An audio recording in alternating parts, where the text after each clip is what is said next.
Laura, I think we're ready to get started.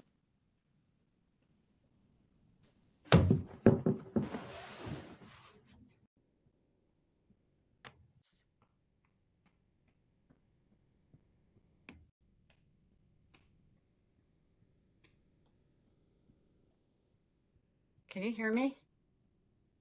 Yes, can hear you Okay, I now. can't, I'm sorry, I'm just not finding my, um, there we go. Okay, hi, everyone. I couldn't find my camera, I'm so sorry. Welcome, everyone, to our webinar today. As you're coming into the webinar, why don't you go ahead if, actually, Christine, the chat is off, is that right? Participants can chat with everyone. Okay, great. Yeah, so as you're entering the webinar, if you wouldn't mind maybe just letting us know where you're joining us from today, maybe give us your name. So I'm Laura, and I'm coming into you with you today from Rosendale in Ulster County. And I'm with the DEC Hudson River Estuary Program and Cornell University. Thank you all for joining us for today's webinar. Before we begin the formal presentations, I'm going to briefly review our standard WebEx webinar guidance. So first, all participants have options to connect to the audio through the computer or by phone. And so if your computer speaker isn't working well, you can switch your audio by clicking on the black circle with 3 white dots at the bottom of the screen and selecting switch audio. And then you can choose at that point to receive a call by either entering your phone number or you can call in yourself, and you'll need your unique ID number from the webinar registration to do that. And if you have a poor internet connection, I know it's a little windy today, we do recommend using your phone to get clearer audio. During the webinar, please direct any questions for our speakers to the Q&A box. If you don't see the Q&A box in the panel on the right, click on the 3 dots next to the chat icon in the lower right corner.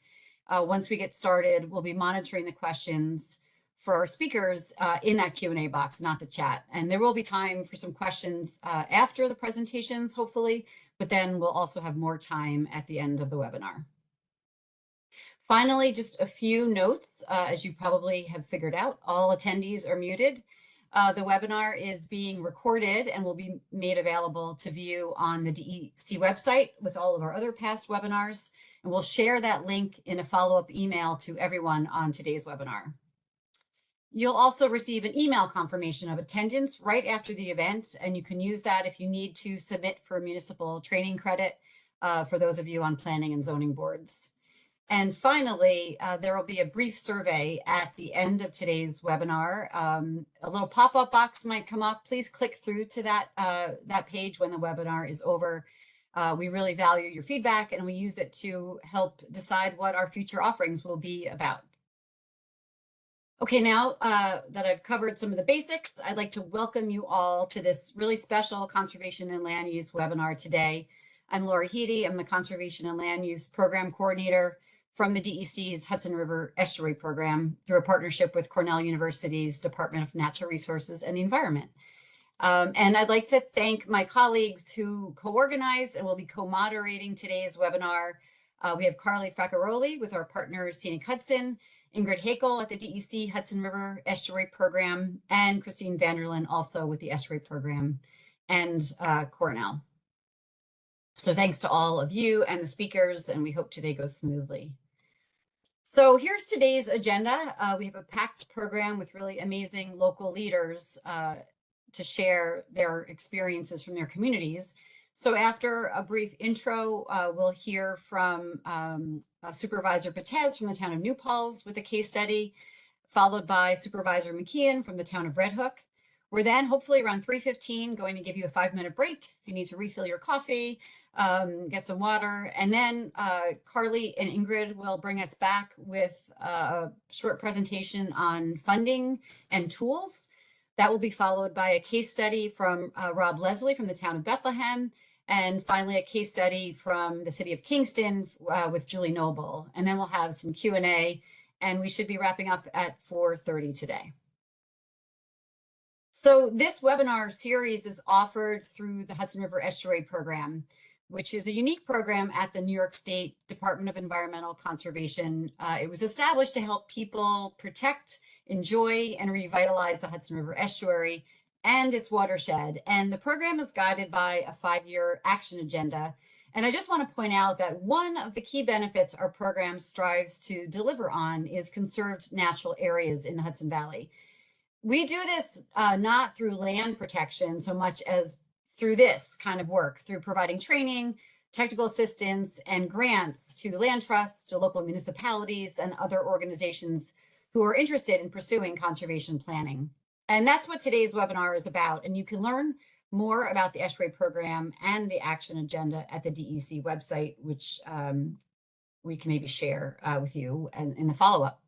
But now I'd like to instead give an intro on our conservation planning approach. For many years, we have focused on these 3 key steps. And in this diagram, I use the word community to represent, it could be a watershed group, a regional conservation alliance, or a municipality, for example. And the 3 steps involve first taking stock of what your community has. Next is setting priorities. What does your community care about or value? And finally, what steps are appropriate for your community to take to conserve those priorities? And for municipalities, this process might look like this. And I'm using some terms today taken right out of municipal law. But first, a natural resources inventory can gather together maps, data, and descriptions of everything from topography and soils to forest patches to farmland and drinking water aquifers. This NRI then becomes a foundation for setting priorities by using GIS map analysis combined with public input, which is a critical part of this process. And once that open space inventory is accepted and approved by a local legislative body, like a town board, it then becomes the town's open space index.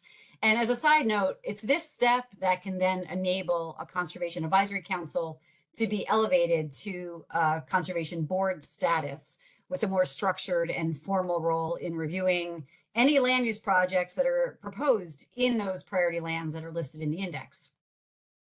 But the more proactive next step, which we're kind of here talking about today, is to develop strategies to conserve priorities in the form of an open space plan. And sometimes some of these steps in this diagram are done in concert with one another. For example, the town of Poughkeepsie in Dutchess County just completed an NRI and open space plan together in the same process funded by an estuary grant. So I want to just provide 2 examples of how this approach has been used by Hudson Valley municipalities. First, in the town of Blooming Grove, the town finished a natural resources inventory. And I'll add that the town worked with its neighboring municipality of Cornwall on this project, which added value to the process and the outcomes for both towns. But they then combined spatial data through GIS with community input to develop an open space inventory and then use those priorities to create a community preservation plan. And that plan is the first step in establishing a community preservation fund to finance open space, a process we're going to hear more about in today's case studies. Laura, I'm sorry to interrupt I'm you. just gonna ask, invite folks, if you are following along, if you're seeing the slides change as Laura's talking, can you do a reaction button like thumbs up or applause or something? Because a couple people have reported their slide is frozen on the first slide. So I just want to see if it's a general issue or Thanks. we need to troubleshoot with some individuals. All right, looks like it's working. So we'll troubleshoot with those folks. Thank you. Okay, Thank you. sorry. Yeah, thanks for letting me know.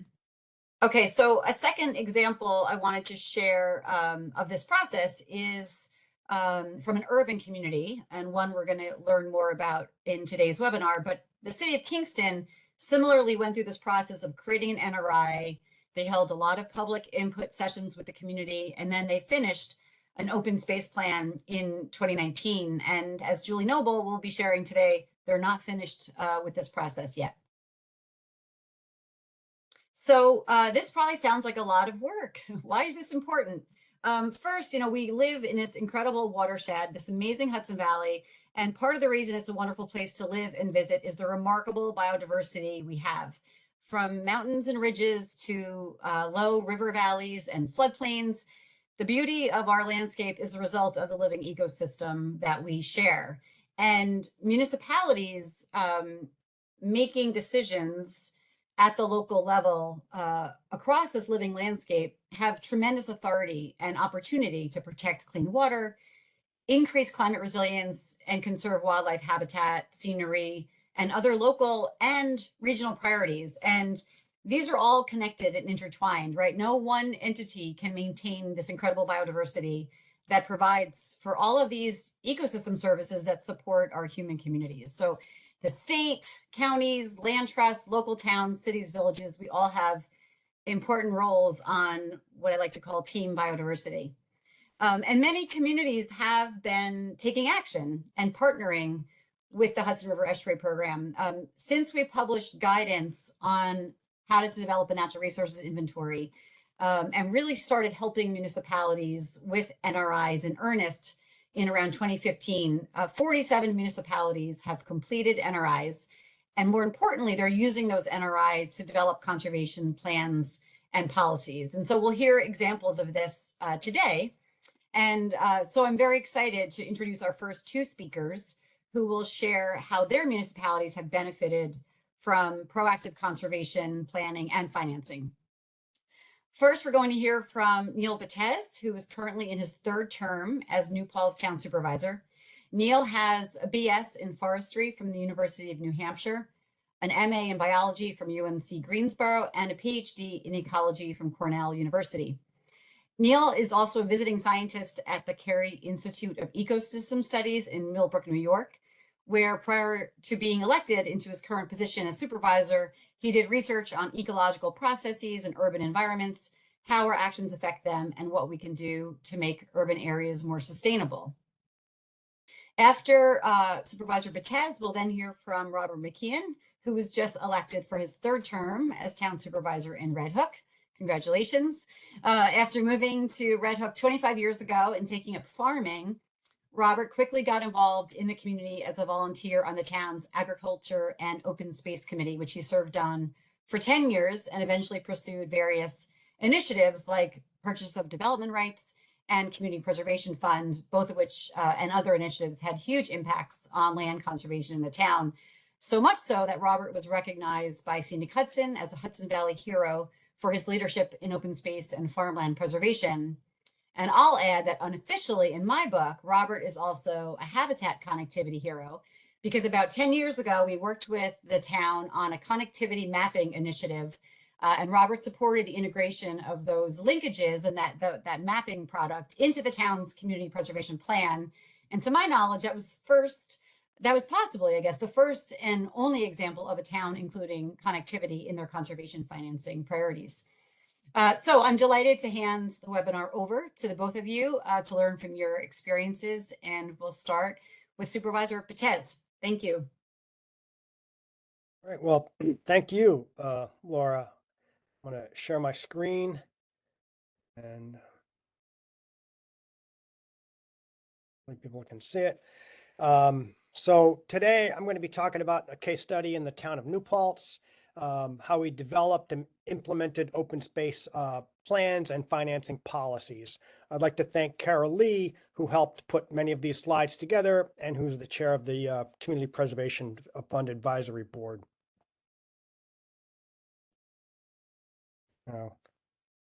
Okay, so so why is preservation of open space important?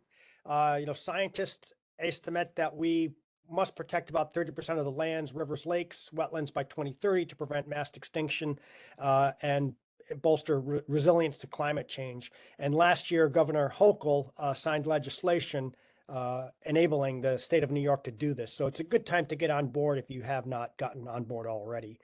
And so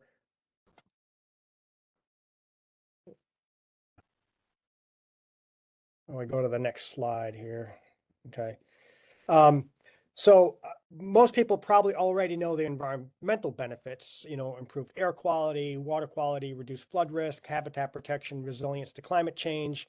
Um, but a lot of people don't realize that there are a lot of social and economic benefits to preserving open space. So increased social connectedness, cohesion, increase in mental, physical well-being of residents, adds tourism, benefits local businesses, attracts new residents, increases the value of nearby properties, also increases tax revenues, and it decreases government spending. So traditionally, the way open space was preserved was to just create really big lots. So if you look on a zoning map, R5, 10, 20. So that means you can build one house on a very large lot. What this has done over time, we've developed land much faster than we've increased population at about 3 times the rate, including travel at about 3 times the rate. But this affects our ability to preserve open space, protect water, air quality. It also has an impact on farms and forests, tourism, and it causes fragmentation. So eventually it's not really helping to preserve anything. So you really want to have a plan to preserve the land and a method to do it. And so the first step is really to develop a plan. And there's funding from the Hudson River Estuary Program for a lot of these. So, the town of New Paltz, we have a comprehensive plan from 1995, open space inventories, different historic preservation plans, open space plans. So look at what your town has and try to build on that. And so as I said, in New Paltz, we have a 1995 comprehensive master plan. And in that plan, there were 5 recommendations. And they'd include preserving open space, preserving the 100-year floodplain, expanding community-owned recreational spaces. And so in the year 2000, the town board created the New Paltz Open Space Committee to define and inventory and then evaluate different priority areas and to work with the New Paltz community to recommend and promote the plan so it would be accepted by them. And so the open space plan had a couple different goals, creating trail connections, conserve working landscapes, focus on priority parcels, balance conservation with the tax base, facilitate intermunicipal and regional conservation initiatives. And so while it's good to have goals, but then how do you pay for them? And so I'm going to go over a couple different ways to do that. One is that you can appropriate funds. This is very simple. You just have money in your budget and you say, well, let's spend it on, an easement or preserving some open space through purchasing the property. That can be like a one-time, or you can do it annually over time. But you're kind of limited by what you have in your budget. And so it's often weighed against other costs. You need to pave the roads, you need to buy trucks, things like that. So it has really limited results for open space conservation. The other way to do it is through municipal bonding. This allows you to raise capital funds that are allocated for the investment, not operating costs, but you can put the money towards preserving open space. And then you can repay it over 20 or 30 years. You can either place it on the ballot during a local election for voter approval, or it can be subject to a permissive referendum. Under the permissive referendum, the municipal board, you may take an action without a vote. However, the voters always have the opportunity to overturn it with a ballot initiative. And so there are 2 types of bonding. There's the project-driven bond proposal. And so with this, you identify a specific project first, and then you follow that by the bonding authorization. The benefit of this approach is that the town board and the voters know exactly what projects are proposed for funding. The downside is this approach requires upfront costs to identify, refine the proposed project ahead of authorization. And so you can't use those funds ahead of time. So the other type is a bond amount proposal. So to do this, you identify a designated amount of funding authorized, but you don't really specify what the projects are. And so the funding under this authorization has to meet its purposes, but the work remains, once you get the approval, then you can identify the specific projects and bring projects to closure after the fact. Advantage of this is that the community has committed to funding the work on real estate transaction for conservation. It also postpones the cost of preparing the projects. And so the town of New Paltz, the open space plan that the town had, to achieve the level of protection that was recommended, they proposed that the town develop a municipal bond tailored to meet the community's fiscal capacity, and then investigate opportunities to leverage it against local investments with federal, state funds, or other organizations. And so what the town did, in November 2006, a bond amount proposal was put on the ballot for $2 million, and it passed with an approval rate of 63%. And then in 2007, the town passed a law for agricultural and open space preservation, created a Clean Water Open Space Commission. They went through the process of receiving applications, reviewing them, and then they would submit them to the town board under the law within 30 days. And then the town board had to hold a public hearing and either approve it or explain why it was against the recommendations of the Clean Water Open Space Commission. And so in 2014, the town purchased 63 acres Millbrook Preserve for $550,000 to create urban green space adjacent to the village. And then in 2018, purchased an easement for $129,000 on a 32-acre farm in town. So over 12 years, there were two purchases using about 34% of the bond to preserve 95 acres in total. We really were looking for a more efficient and sustainable method, such as the Community Preservation Fund, to pay for preservation. And so to get into the next type of funding, this was the Hudson Valley Community Preservation Act. The ability to create Community Preservation Fund has been around for about 20 years. It was authorized by the New York State Legislature, mainly on Eastern Long Island. In 2019, Ulster County was added to Putnam, Westchester, as well as towns of Chatham, Columbia County, Fishkill, Red Hook, Dutchess County, Warwick, and Orange County. And then, so here's a map of that. This is a map of the different towns that are in the Hudson Valley Community Preservation Area. And so what does the Preservation Act allow you to do? It lets you create dedicated non-transferable funds for protecting community character. To use the funds, lets you use the funds to implement your community preservation plan, which involves acquiring interest or rights in real property in accordance with the plan and with cooperation of willing sellers. So you can't just buy people's property unless they're willing to sell it to you.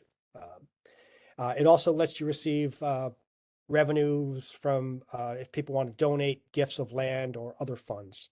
And the main thing is it allows you to create a local real estate transfer tax. And so what's the process for this?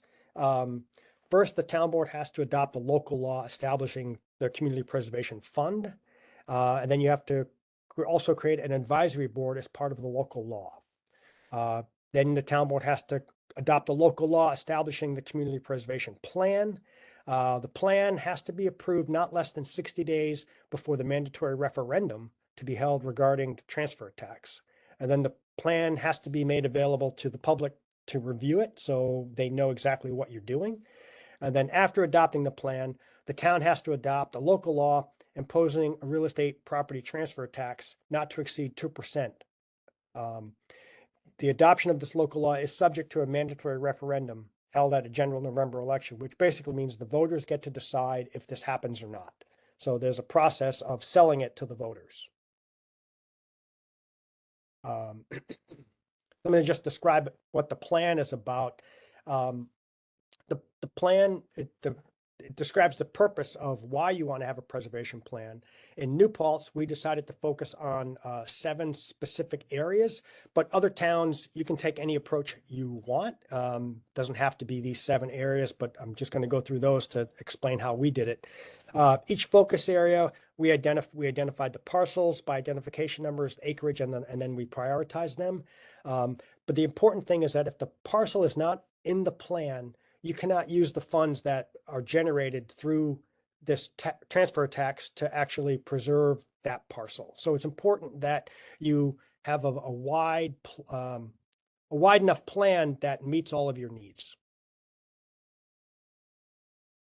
And so for New Paltz, the 7 areas that we decided to focus on were water resources, agricultural lands, habitat natural resource areas, historic resources, scenic resources, recreation lands and trails, and then open space areas. And one of the reasons we decided to focus on these areas is because we had a lot of data from previous plans that we had put together, including the comprehensive plan, an open space inventory, open space plan, farmland preservation plan, historic preservation plans, things like that. And so the other real benefit of using plans that you already have is you already have buy-in from the public on a lot of these plans, and you're not really trying to do anything new. All you're doing is really trying to figure out a way to pay for things that people have already agreed on. And that kind of helps to build consensus as well.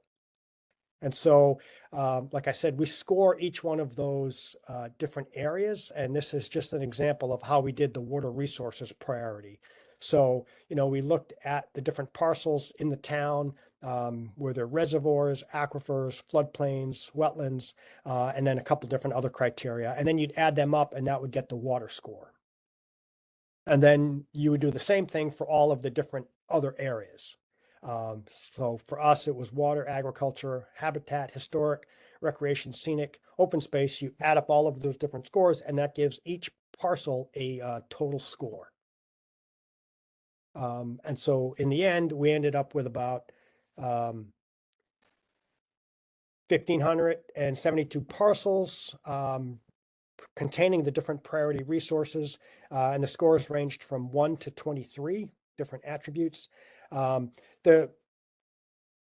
Since then, it's actually been really useful, and I highly recommend putting a plan like this together and with the scores, because it's a big part of the decision-making process for the board that you then put together. I think every time a different parcel has come up, the first thing anyone asks is, well, what's the score?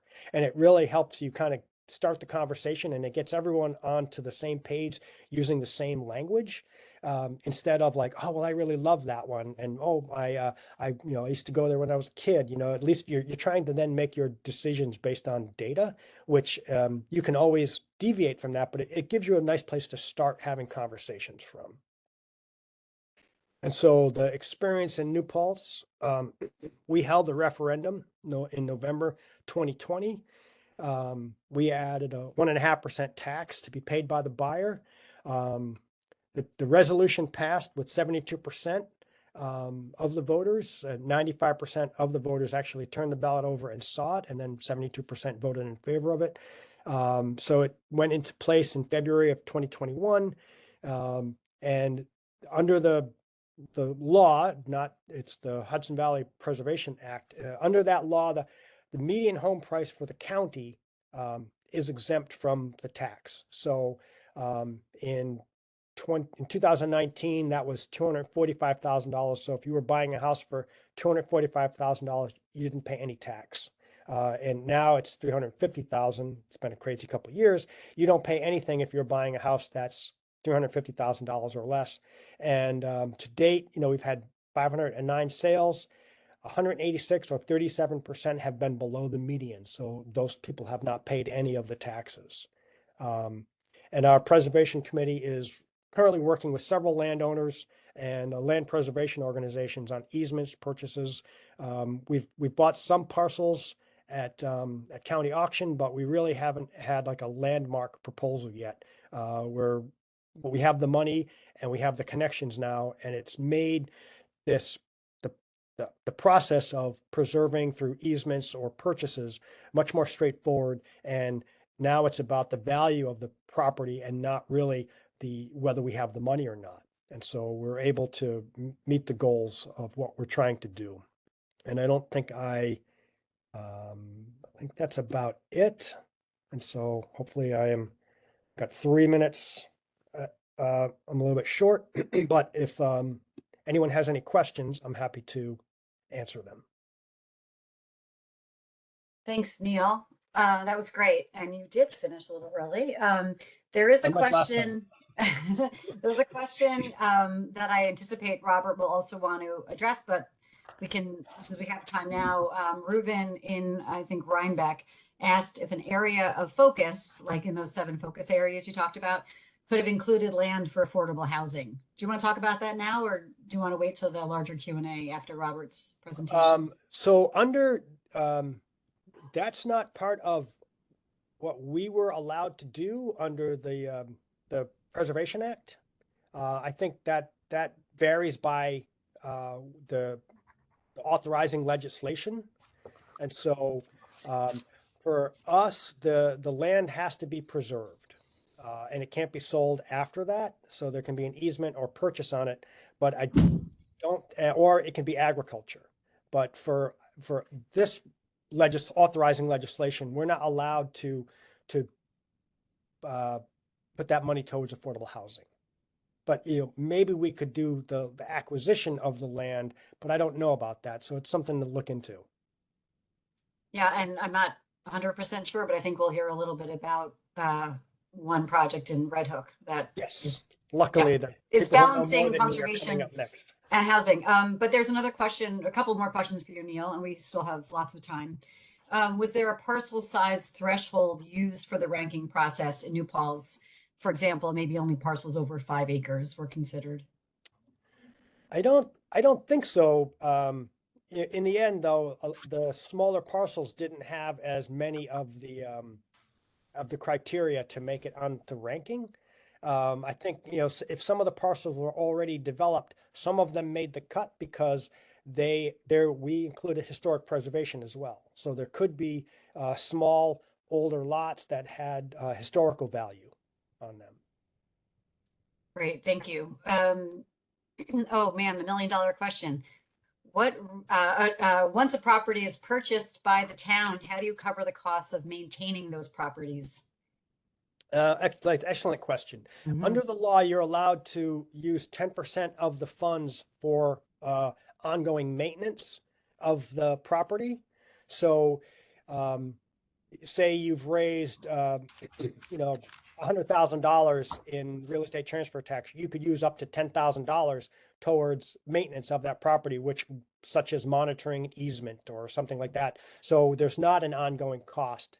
Unlike some of the other projects that we purchased with the Bond Act, we have easements on them and we have to monitor those easements every year. So there's an ongoing cost to the taxpayers, even after we've paid the bond off for the parcel. The taxpayers still have to come up with the cost of maintaining and monitoring that under the easement. Whereas with the Preservation Act, that's covered under the fund.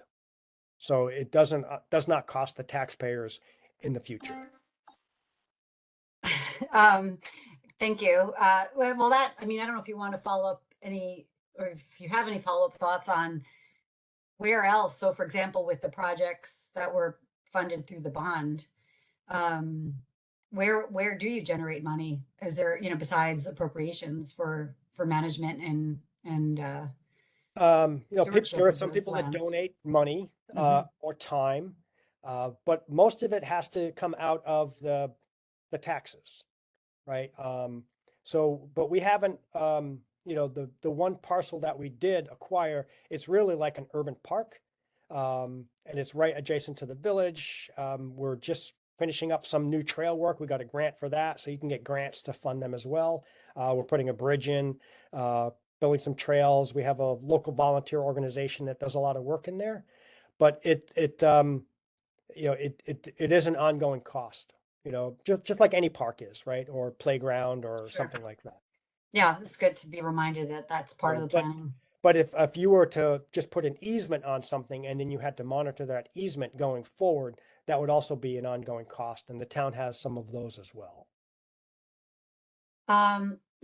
Let's see. We have a few more questions. We're going to have time. We have a few more minutes before Robert starts. I'm going to take one or two of these, and then we can revisit some of these questions at the larger Q&A. Let's see. What resources exist for setting up a numeric scale system for land evaluation? Boy, good volunteers. Yeah, well, we were very lucky in New Paltz in that we have some really dedicated and smart volunteers. But I think other towns have subsequently also passed the same sort of preservation fund, and they were able to get grants. I think from Hudson River Valley Greenway or other organizations to help them put their plans together. Great, thank you. Let's see. And then there's a question too. What is the source of the money to fund the bonds? Maybe a little explanation on how that works. The taxpayers, it's the tax, and that's one of the issues. One of the reasons we wanted to go for the preservation fund is because you're then weighing, over, like I said, 10, 12 years, there were only really two approved applications for a purchase of land and an easement. And, the goal for, like I said, the goal for the state and the federal government is to preserve 30% of the land in the country. New Paltz, like people think that, everything's preserved in New Paltz. We've been working on plans like this since well before we had the master plan in 95. It's been a focus, and we're nowhere near 30%. I think we're less than 10%. And so you need to, if we're going to get there and preserve the land, you need a sustainable way to do it without making the taxpayers who've already been paying for things like roads and firehouses and things like that pay for it. I mean, there are people who can describe it better than I can, but it's really about making the people who are moving into a community contribute a fair amount towards it. And I've talked to some people who have moved here over the last few years, and I thought they'd be upset that they had to pay this extra amount, and they actually were pretty happy because they want things to stay the way they are. They're very concerned that everything that the reason they moved here, then it's not going to stay that way. Right, right. In the last minute, before we switch over to the Red Hook case study, did you hire any pollsters or lobbyists to get the message out to residents? It's probably more than a minute answer. We could defer this till after the second talk. We ended up working a lot with different volunteer groups to kind of put the word out. But we were one of the first towns to do this, I think, since Red Hook, and there was a lot of pushback from different organizations, and they sent mailers out. I think they spent another organization spent like $150,000 trying to stop this from happening. We still won. Subsequently, two other towns have tried to do this, and they've had no pushback whatsoever. And I think people are beginning to realize the value of this. And I've talked to a lot of real estate agents who were initially opposed to it, and 3 years in, they're like, "Oh yeah, that was a good idea. I'm not sure why I was opposed." It didn't seem to affect the ability to sell houses in the town. Well, that's a good take-home message to wrap up your case study. Thank you so much for sharing all that, Neil. And Neil, after Robert's presentation, we'll open up again for more Q&A. But yeah, at this point, Ingrid, if you want to share Robert's slides, and Robert, you ready to go? I'm ready to go. Okay, great. Thank you so much. Take it away. And it's a terrific job that Neil and company are doing there in New Paltz. I'm very happy that Neil has agreed to stay on so that all 1,572 parcels are preserved. Thank you, Neil. Okay. What? Very good. Community Preservation Fund case study, Town of Red Hook. Next slide, please. Thank you. Many of you may know about the Town of Red Hook. our work in land preservation and especially with working landscapes. Following Scenic Hudson's pilot program in two municipalities, the town of Red Hook and the town of Stuyvesant, in the late 1990s,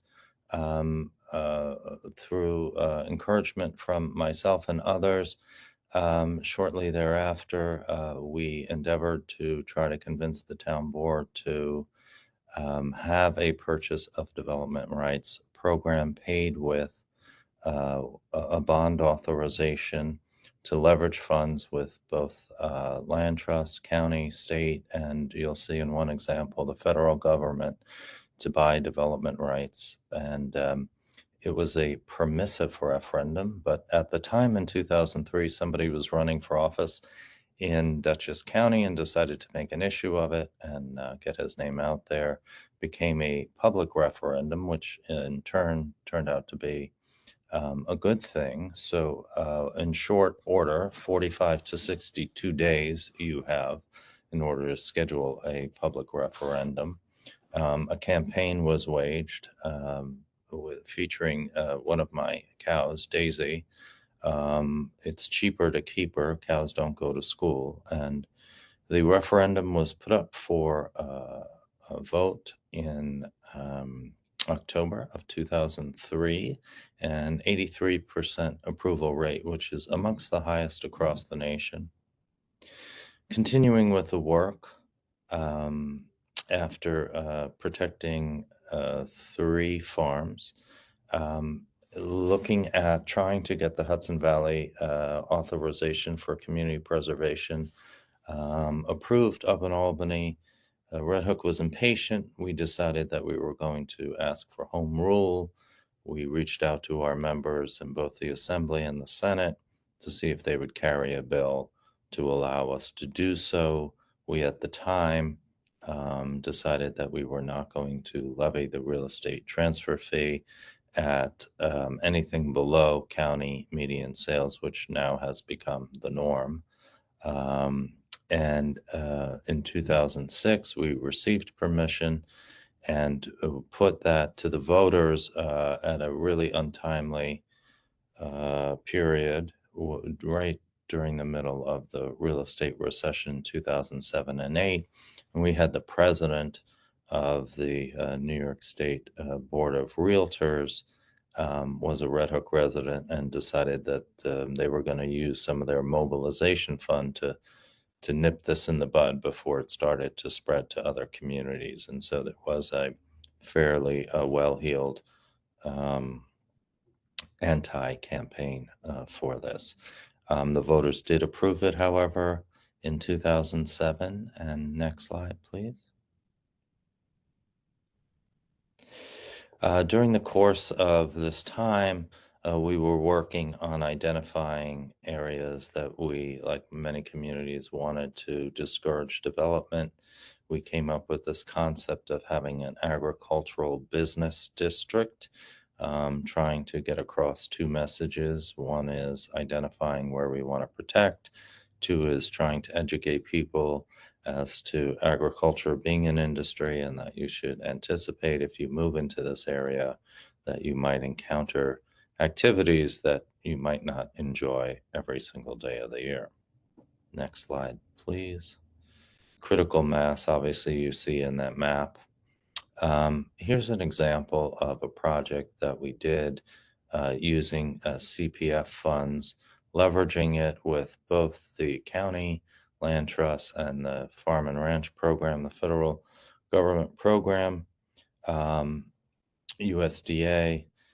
We worked to protect 8 properties along one roadway. It's the entrance to the village of Tivoli, if you're familiar with our municipality in northwest Dutchess County. We had members of that area work together to put one application. Scenic Hudson was very instrumental in actually getting folks from the ag community nationwide to come to understand what small farming is and was all about at the time. Next slide, please. And here you see that project, the yellow properties there was one application. It built upon the blue properties that you see that was already conserved. And now you can start to see the creation of the contiguous critical mass that continues today in that area. An additional 600 acres of farmland was added to that region. Next slide, please. So one of the things we talk about so much is the environmental benefits, the benefits for the community as a whole, property values. We oftentimes don't focus enough, I think, on the economic benefits to the industry. And so I'll give you one case study. Actually, Mead Orchards, believe it or not, was the first farm in New York State to be protected. It's in the northern part of our township, and it was protected in the 90s. New York State was very late to the party with farmland protection. The farm decided to expand and purchase the adjoining farmland with the sale of its development rights. It took the money from the second conservation easement fund and used it towards infrastructure, the end result of which was that revenues increased in less than 2 years by 70%. Next slide. And there's just indication of where that sat with the assemblage. Remember, we talked about West Curly Corners, which that road is there. All those properties that are now protected. Next slide, please. There it is, the adjoining two properties. They purchased the second one with money from the first one, then sold the development rights from the second one. Next slide, please. And built a cold storage facility, which allowed them to sell product throughout the year. And we have seen in our community that this preservation has really turned out to be quite an economic driver. Most of the capital that has been invested in our community has actually been in the farms, not as much in the downtowns. Next slide, please. And here is a breakdown of this particular parcel and some of the items that they are growing there. And you see some adjoining wetlands. We also talk about farms as if every acre is being cultivated or livestock is roaming on every acre. And of course, that's not the case. There's incredible diversity on these farms. And so we can accomplish many goals on one farm or one parcel even. Next slide, please. This is now an old map. Even though it says 2021, we have since protected about 300 and some odd more acres. I think Neil had mentioned the goal of trying to preserve 30% of the land mass in a community, and we are quickly approaching that. We have several projects that either have just been completed or are in the works right now. We have over 45 farm parcels that have been protected, several thousand acres, as well as some DEC lands and other conservation easements on non-agricultural lands in our community. Next slide, please. Here's the zoning map. One of the ways that we have accomplished this, you've heard about several tools. One of the tools that we have also added to our toolbox is something called incentive zoning. So you see by the colored green parcels, there are agricultural business district parcels where we want to protect. We also have identified where we want to incentivize development, and that's in the lower portion just below the village of Red Hook. We want to have, instead of sprawl, concentrated, walkable, traditional neighborhood districts. If you look to the bottom right of this zoning map here, it is focused in on several of the traditional neighborhood districts, residential, commercial center, and we even have an office industrial area. What we're looking for is not only critical mass of preserving our farmlands, we're looking for critical mass to help inspire our downtowns as well and give our local businesses the type of chance to succeed there as well. So we used incentive zoning, and in the traditional neighborhood districts, a developer can come in and actually get a bonus density, pay for it. Those funds can then be deposited into an incentive zoning fund to later be deployed to protect open spaces within the agricultural business district area. We recently, earlier this year, modified the incentive zoning law to allow for lands to be acquired also for affordable housing. Next slide, please. Here's the project that we're working on.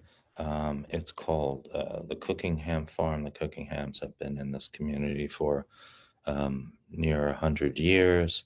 They're on the farm is on both sides of Albany Post Road or Route 9.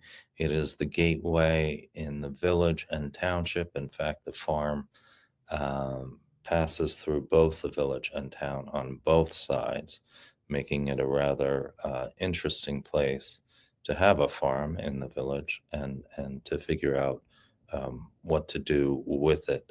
It was about to be sold for development, a Levittown style sprawling development that would destroy both incredible prime soils, which you see on the part that is green and near the roadway there, some of the best soils in the country.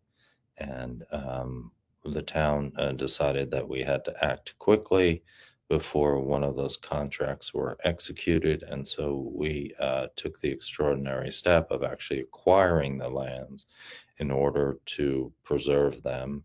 And during the course of the acquisition, we walking the property realized that there was an opportunity at the southern portion there. You'll see there's a small grayed out area there down there. Thank you very much. Highlighted, which we've reserved those 12 acres not currently being farmed. And that is going to be an affordable housing development, 20 single family homes and 20 multifamily right there on Route 9. We have, you can see some of the water bodies there in green. So we have resource protection. So there are very limited activities that can take place near that large water body. If you look all the way to the right of your map, you'll see a blue line going up and down. That's actually the Sawkill tributary. And so what we've been able to do here as well is not only have an agricultural easement, but you'll see there's a little green area there that we have reserved where no cultivation or spraying can occur so that we can protect the Sawkill. The Sawkill is a Class B stream, but is in fact the drinking water source for Bard College in our community. You can also see the blue line over on the left there, where the Sawkill comes back. Thank you very much. And we are protecting all of those areas. Our water treatment facility exists just to the right of that. And we are able to provide an adequate buffer, which we previously did not have for that facility. You'll also see on the west side that through this project, which is funded by a community preservation fund revenues and matched by Scenic Hudson with an easement held by Duchess Land Conservancy. You'll see the dotted red lines are actually trails. So we are going to have a very unusual project for us because it's in the village, and the property adjoins with a village park. That's at the bottom there, those red dotted lines. You see them right there exactly. That's a village park. And so we are going to extend a pathway there into and through the farm, and then it's going to connect over once we get approval from DEC to have a bridge over the Sauk Hill into our recreation park. And you can see our recreation park over there where there's yet another blue line going up and down just to the left of where the word proposed is and below. You might be able to see the baseball fields and so on and so forth. So we have a wonderful opportunity here with one project to protect a lot of water resources, agricultural soils, create a connection between two public parks by adding a couple of miles worth of trails at the same time. And I believe that is the last slide I have. I did send one over last minute during the course of this. We may not have that, but we did have a project a few years ago there it is. Look how nimble these DEC people are. We did have a project funded. Winnicke Land Trust applied for, I think it was a WQIP grant. You see these areas that are colored in brown. These are areas that were probably initially a little too wet to continue the suburban style development that was created back in the 50s and 60s when IBM came into the Hudson Valley. And Winnicke applied for state funds. We used CPF money to match and to get public access easement. These are a continuation of trails. You'll see some of the lines there throughout. So we have been able to protect, this is what we call the Sauk Hill Trail. You may or may not be able to see on this map the blue lines running through it. It's continuation of the Sauk Hill, just west of that recreation park that we have seen on the previous slide. Very good. So we have accomplished a lot of protection of the water resources at the same time that we've been able to create passive recreation and to create protect habitat and so on and so forth. And that is the Red Hook case study. Thank you so much. That was great and impressively right on the money, 3 o'clock. Wow. We have 5 minutes for some really great questions have been coming in. I first wanted to say thank you so much for reminding everybody too about the importance of partnership. You know, you talked about Winnicke Land Trust, Duchess Land Conservancy, Scenic Hudson. You know, a lot of the success I think you've seen in the town, right, has been enhanced by those partnerships. And you also emphasized something that we hear more and more with regard to smart growth, the idea of not only prioritizing conservation areas, but prioritizing your development growth areas. And for either one of those to, you know, be in a vacuum is probably not going to lead to the amount of success that you would see if you were thinking about both where the town can grow or the villages can grow and where to conserve. And so I think that's an important take home message for everybody to think not in those silos, not to make a farming reference, but to kind of break down the silos and think about those together. Absolutely. Yeah. So a couple of questions. One is about how an incentive zoning fund is established by the town board. They asked, you know, if it's a ballot initiative or is it established by the town board? So basically, how does incentive zoning work in the way you talked about it? It's authorized under state enabling legislation. Town can go ahead and do it as it would enact any other type of law. You have to follow the usual procedures, public hearings, and so on and so forth. But you do need to understand and articulate what are the community benefits that you would hope to obtain with those incentive zoning funds. And then another great question that I'm not sure either one of you touched on, the CPP updates, but the question is, can parcels be added after the establishment of the CPF, or do they all have to be identified before the vote? Well, that's a great question. And as I was teasing about Neil offering to stay on till all 1,572 parcels are preserved, I think what you can the takeaway from that is that you're best to err on the side of including as much as you can, and you have a ranking so that you see where a parcel or a project falls before you decide whether or not you're going to fund it or wait till some other day. You can. We've had to do that. The law actually requires that you not make changes to it initially for a period of time, but then you must update it every few years, which is a good exercise anyway. And so when we first started out way back when, so now we're talking 16 years ago, our emphasis was priority of agricultural lands. In one of our more recent updates, we prioritize water resource protection, which is, of course, critical to the community as well. Great. Neil, did you want to add anything?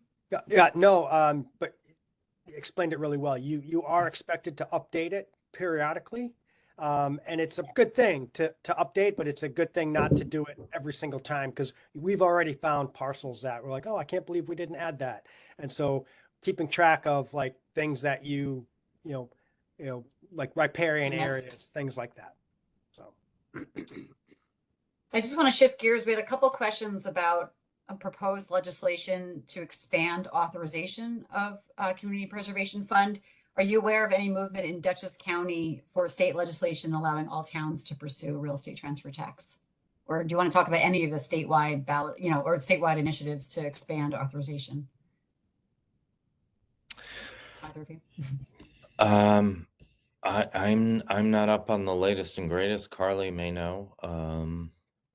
Neil, obviously you're newer to the party than the town of Red Hook. I know that there are, it has come up, to do a statewide. I don't know if it made it out of committee last year or not. Someone else may know more than I do. But it's always worth talking to your local elected officials. That's how we were able to get Ulster County added on. There had basically we'd been wanting to do this for a while. We knew Red Hook was doing the right thing, and we had talked about this, and there was basically a moratorium for a long time. And then we had some shifts at the state level in the Senate and the Assembly, and we were lucky enough to have a senator that was willing to push this forward for us. And so it never hurts to talk to your elected officials. Yeah, there's, obviously politics being what it is, nobody necessarily wants to jump in front of something that's going to have an added fee to constituents in a district. But, it's important for folks to understand this is really just an insurance policy. You wouldn't remove homeowners insurance from your house. And so this is another form of insurance to what is, in fact, oftentimes the largest investment, that folks have in their name. So having this community preservation fund stabilizes real estate values. Way back when we did the analysis, maybe 20 years ago before PDR, we looked at some studies, and it showed that communities with it had, on average, of course, there is no average community, about 22% higher valuations. And you can take a look at Hilton Head Island as sort of the prime example of, if you're familiar with how that developed out in the 30s, they actually preserved, or earlier, they preserved the nearly 1/3 of Hilton Head Island before they developed it. And you can see that it's remained an attractive place for people to live and invest. Thank you both for your presentations. Thanks to the participants for the interesting questions and your responses. I know we're supposed to be going to break, which I think Christine is going to lead us into. Carly, did you want to say anything now, or do you want to, can you touch upon this in your presentation later? I'll touch on it later. Great, perfect. Wonderful. Well, thanks to our first two presenters. Looking forward to the rest of the session. Christine, it's all you. Thanks. Well, before we take a break, we wanted to put up a poll question, hear from our participants a little bit about their sense of local open space priorities and where their communities may be at with local open space planning and financing. So I'm going to open a poll, and if you would respond, it's 2 questions. Take a look. So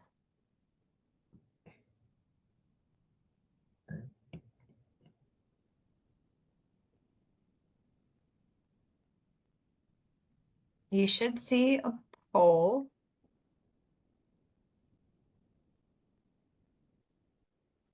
After you've taken the poll, you can then give yourself a break, stand up, get a drink.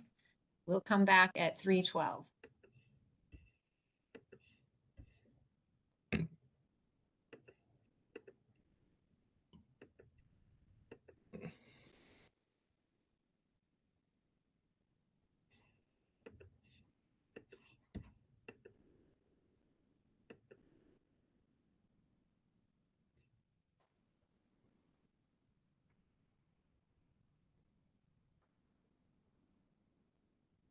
I just wanted to share with folks who are on, if they can't see the questions for the poll all the way, you can actually expand your poll window. So there's a little button in the right-hand corner with an arrow that shows kind of the expansion option. So that's one way you can then adjust the size of the box so you can see the full questions. Thank you.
Hi, we are already at 3:12. So I'm going to close the poll. And share poll results.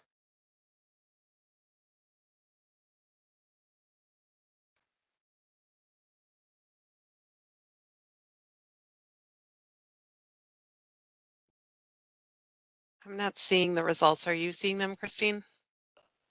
I am. I am not seeing them. I still have I my am, polling though. panel open. Robert, you can see them? I can see them, yeah. You Great. want me to read them? Oh, I can see. I think I can see. Sorry. Sorry Okay. for our Okay. confusion. This is our first time running a poll in one of these webinars. Right.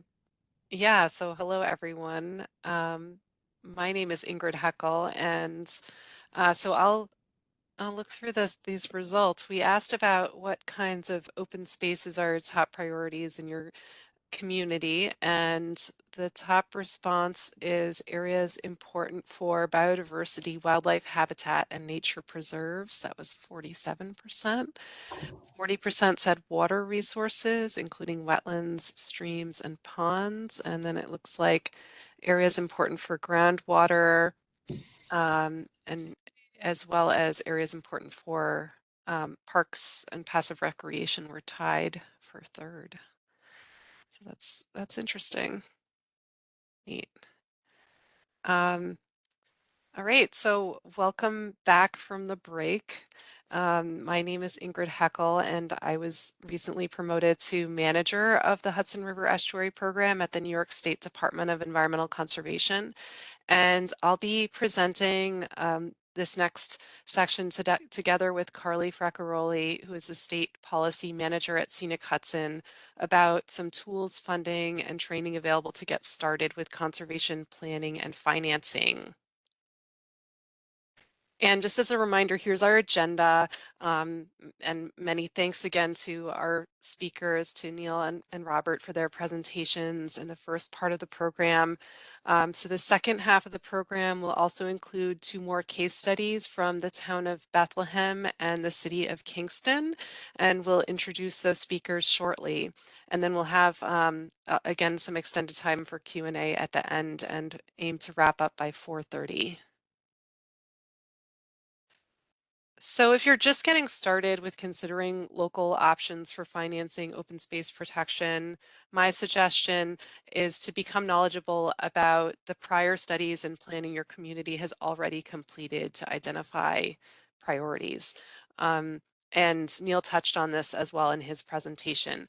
Your community may already have laid the groundwork for such an effort by creating a natural resources inventory or undertaking other studies like habitat mapping, or you might already have an open space inventory or plan identifying conservation priorities, or perhaps there are priorities in your comprehensive plan. Maybe your comprehensive plan already includes recommendations to pursue conservation finance strategies. So become knowledgeable about this prior planning work and what you already have and how the community has been engaged in this to date.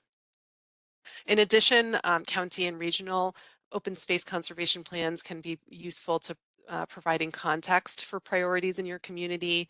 And it's also really helpful to begin thinking early on about potential partners, especially land trusts, and start to have conversations with them about your ideas.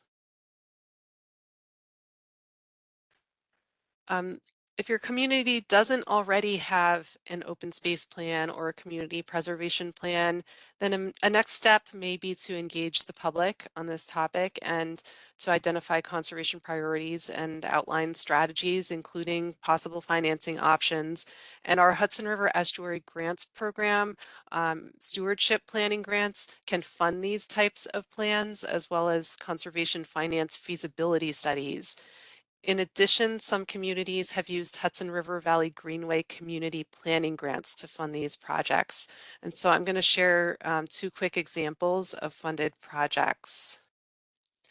So the first one is the Phillipstown Conservation Finance Feasibility Study, and this was a component of an intermunicipal habitat connectivity plan that was undertaken by Hudson Highlands Land Trust in cooperation with the two municipalities, Phillipstown and Putnam Valley, funded by an estuary grant. They subcontracted with the Trust for Public Land to conduct the feasibility study, which evaluated public financing options and estimated potential revenues from an hypothetical community preservation fund. And it also analyzed municipal voting records on different tax measures. The Land Trust subsequently worked with Phillipstown to create a community preservation plan, also with some funding from the Hudson River Estuary Program, and that plan was adopted a few months ago. And the next example is from the town of Gardner in Ulster County, and Gardner received funding to create a community preservation plan from a Hudson River Valley Greenway grant.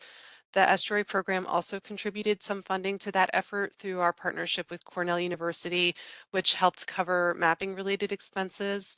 And this was the committee that worked on the plan, which utilized a recently completed NRI that we had supported and the town's prior open space plan as the basis for prioritizing parcels for preservation. And Gardner voters went on to approve a CPF ballot measure in November of last year. DEC also offers some grants to municipalities throughout the state for land protection projects. And the first program is the Community Forest Conservation Grant Program, which offers grants of between $50,000 and $300,000 for municipal land acquisition of properties of at least 10 acres or more to establish community forests. The community forests are intended to build local ownership of forests and increase community participation in forest land management and also promote community connections to forest benefits. And the second program is DEC's WQIP, Land Acquisition Funding for Source Water Protection. And Robert mentioned this grant program was a source of funding in that last example from Red Hook. This also provides grants of up to $5 million to municipalities, land trusts, and soil and water conservation districts to purchase land and or conservation easements to protect public drinking water, such as lands surrounding reservoirs or other areas that drain to public water supplies. And you can access the RFAs for both of these opportunities through DEC's web pages listed here. And we will be sharing all the slides. So I'm going to pass the mic now to Carly to continue the presentation. Thank you, Ingrid. Yeah, so now that we have learned quite a bit more about conservation finance options, and there's still a lot more valuable information to come, so stay on the edges of your seats here. You might be thinking at this point, let's do it. I'm ready to go. How can I learn more and start something in my own community? And there are many resources available from a variety of different sources to get you started. So we've talked a little bit about resources from the Hudson River Estuary Program. We also, Scenic Hudson has a web page dedicated to community preservation funds on our Defend the Valley website. And the Trust for Public Land also has a conservation finance program that you can learn more about. They've been a really valuable partner for many of the communities that have done conservation finance options in the past that we have worked with. And then Ingrid mentioned a little bit earlier, partnerships with local land trusts or your local environmental not-for-profit organizations. Having a partner in one of these organizations is really valuable when pursuing community or conservation finance, just because they have technical resources, they have staff available to help you, they can connect you to the right people who have information on a program that you're trying to accomplish. And really, it just makes the process go a lot smoother when you have a strong local land trust or environmental organization on your side. And then finally, I'm going to talk about trainings, but you'll see all of these links here. There's a ton of resources. If you're furiously writing or trying to take screenshots, we're going to send all of these out and you'll be able to click on the links Afterwards, we're going to be sending out a follow-up email within the next couple of weeks here. So everything will be in there that you need to know and that I've talked about today. So next slide, please, Ingrid. So we also have held trainings in the past for conservation finance and community preservation funding. You can see in the photo there, we held a training way back in November of 2019, coincidentally on this day back in 2019. So we've been holding these trainings for many years and many years before I became involved in conservation finance and community preservation funds. So we have a lot of strong panelists like the ones that are on this webinar today that are able to talk about what they've done in their communities. So we learn from them what options do we have, how can we begin, and specifically on community preservation funding, we have ballot measure trainings that we've held with the Campaign Workshop, which is an organization that has helped communities in the Hudson Valley with their community preservation fund campaigns. And also the Trust for Public Land has been a really great partner in helping communities on their path from passing the local laws all the way up to getting language on the ballot that voters will vote on in November. So these trainings create this learning network that we're hoping will enable new municipalities that are just starting to think about this to learn from people who have done it in the past. And we think it's been a really great resource, and we will continue to hold trainings in the future like this. Next slide, please.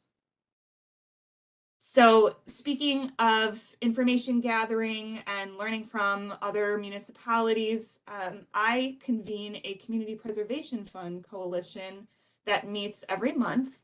And this meeting is meant to be an information sharing session where municipal representatives have the opportunity to share what's going on in their communities, hear lessons and stories from others, and then ask questions of me, local land trust staff who attend the meeting, and also other municipal leaders. So we have about 15 municipalities that participate in the coalition, and this allows for really robust discussions. And our next meeting is happening on November 28th, as you can see there at 3 p.m. So if you're interested in attending, please email me and I'll add you to our list. The coalition meetings are also a great place to hear about upcoming events and opportunities in the local conservation finance world, like today's training, as well as policy efforts that are happening both at the local level and statewide. And just to respond to the question about statewide authorization, if anyone is interested in taking a look at the legislation, if you're a little bit wonky, the bill numbers are A6257 in the Assembly and S4098 in the Senate. I'll put those in the chat as well if you're interested. But basically what the legislation would do is give state authorization to any municipality other than New York City to establish a community preservation fund. So currently, we saw earlier in the presentation that only 3 counties have statewide authorization under the Hudson Valley Community Preservation Act.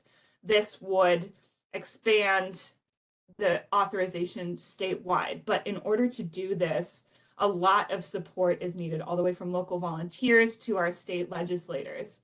And like Supervisor Vitez said, I encourage you all to signal your interest in a CPF if you are interested to your local government officials, who can then begin to advance this issue all the way up to the governor's office, where it has to go for her to sign it in order for everyone to get state authorization. So you can also reach out to me for more information on this if you'd like.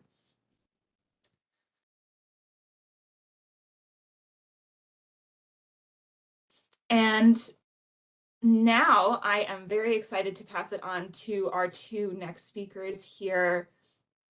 Rob Leslie is the Director of Planning for the town of Bethlehem, and he has been involved with open space planning initiatives in Bethlehem since 2007 and has been guiding the town through planning efforts, administration, and implementation of conservation easements, funding sources, and land acquisition and management. And our other speaker following Rob will be Julie Noble. She is the Environmental Education and Sustainability Coordinator for the City of Kingston. And in this capacity, Julie manages Kingston's environmental projects, initiatives, and programming, including energy, land use, climate adaptation, transportation, solid waste, and environmental education, and serves as the Climate Smart Community Coordinator and Conservation Advisory Council Liaison, as well as the Vice President of the New York State Association of Conservation Commissions. So we've got two very busy speakers who are doing such great work here, and I will pass it on to Rob now. Great, thanks, Carly. Let me share my screen.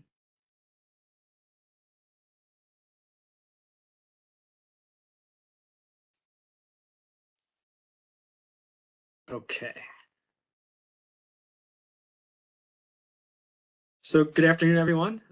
Thanks for having me. Excited to learn about the programs in Red Hook and New Paltz, and also excited to share Bethlehem's experience with our Farms and Forest Conservation Program. We are located in the Capital District, just outside of the city of Albany, just south of the city of Albany. We do have Hudson River waterfront. About 10 miles of our town boundary is Hudson River, but we are obviously located in the Capital Region, and so I'm glad to share the Capital Region's experience in open space conservation. Bethlehem is a community of about 35,000 people.